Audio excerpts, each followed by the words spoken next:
Listen up. It's just in. All the gossip. The Rumor Report. Gossip. With Angela Yee. It's the Rumor Report. The Breakfast Club.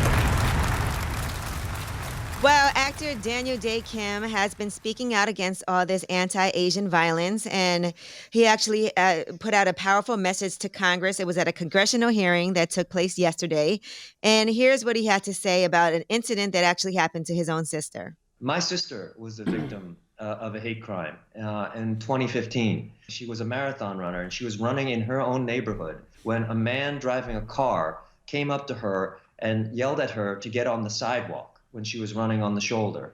She said she would do that, and the man then backed up and hit her with her car. When my sister turned around and was shocked and told him that she just hit me, he backed up the car, and as my sister was walking away, hit her again, knocking her to the ground. Damn. Now, here's what else Daniel Day Kim had to say about that incident. This man had a history of violence toward other Asian women. But when it got time to prosecute him, the DA was telling my sister that we'll never get a hate crime. You should just hope for whatever you can get. And he ended up getting convicted of reckless driving when he used his car as a weapon to kill my sister.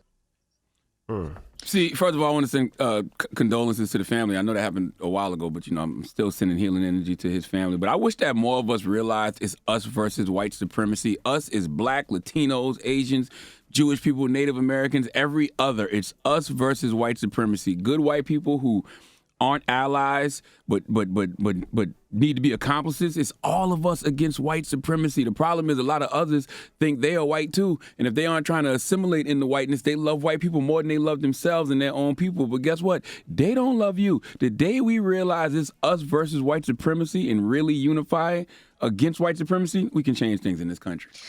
Well, Daniel Day Kim was also on a roundtable with George Takei, and here's what George Takei had to say about the history of violence against Asians in America.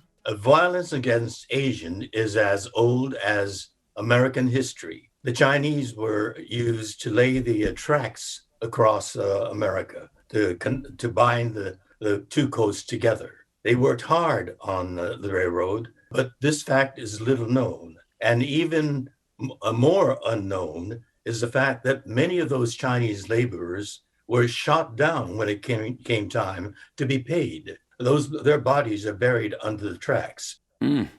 Hey, man, once again, it's us versus white supremacy. Black, Latinos, Asians, Jewish people, Native Americans, us versus white supremacy. Good white people, y'all got to get down to, but we need allies, not accomplices. It's us versus white supremacy.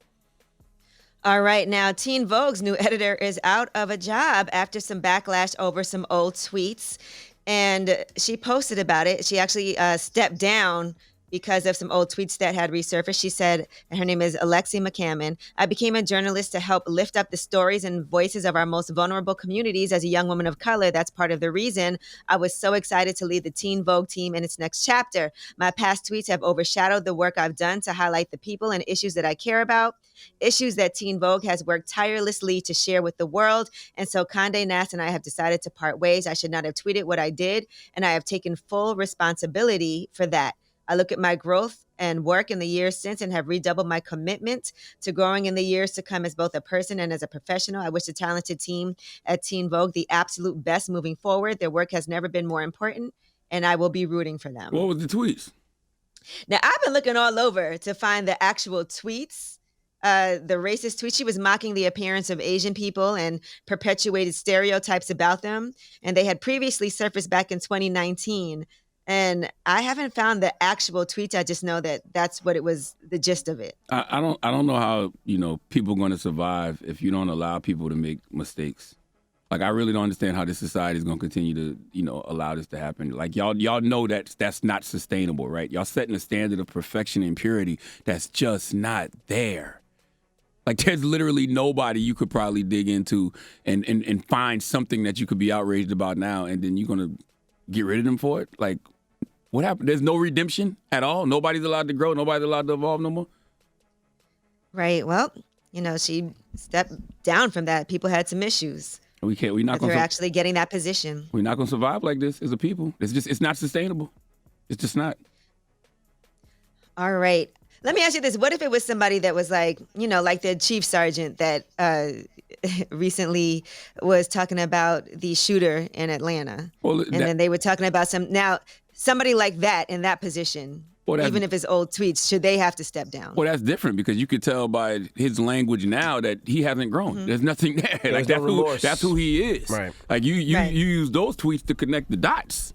To me, but by the way, his posts weren't even old. That was recent anti-Asian rhetoric that he posted. Yeah, because of last year. Coronavirus. Yeah, coronavirus. That was last year. But I'm saying, like, if in 10 years he was trying to do something, does that matter? Yes, I think so. Stakes are higher. Because of the position and he's in a position he's a police officer. You know what I'm saying? Like when you're running for political office or you're a police officer, to me that's a little different because you can't be biased at all in any of those positions, right? Like you can't be prejudiced. You can't have any. You got to be very objective in those situations and those positions. All right. Well, that is your rumor report. All right. Thank you, Miss Yee. Now, when we come back, we got front page news. What are we talking about? Look, I found the tweet. All right, I'll tell you guys what it is later. I just found one of them. Yes, we are going to be talking about what's going on with the NFL. They have reached a new deal. Okay, we'll get to that next. It's The Breakfast.